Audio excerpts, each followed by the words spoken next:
A my daj to už až tým hľadom. Čo? Idem ešte raz na klapka.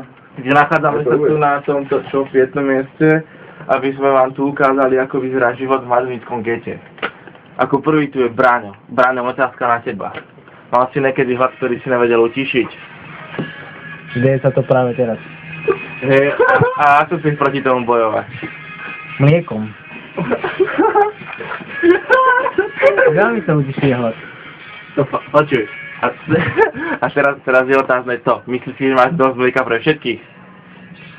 Určite nie. Zároveň na publiku, jak linka.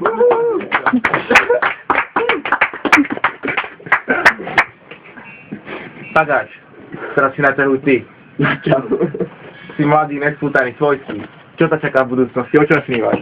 Rozmýšľam, nemal som takéto plány do budúcna. Ešte? Rozmyslené.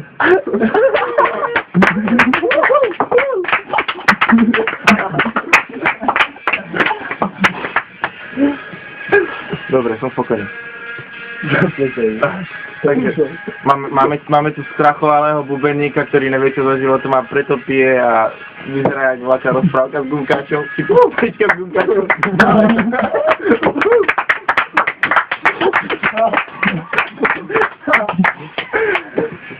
Otázka na neho. No, teraz ide otázka na Erika. Takže, keď si bol malý, tak sa došťával. Samozrejme, ako ale detsko som sa musel šťávať, lebo je to úplne normálne. Podľa mňa každý chlapec malo detstve.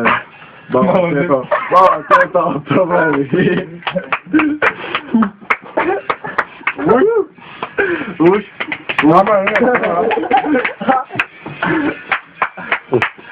Áno.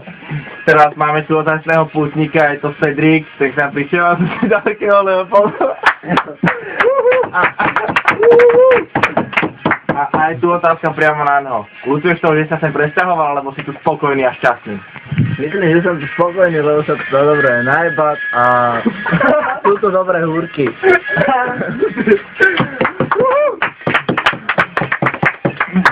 Kvalitné miesto, tu kvalitné ceny.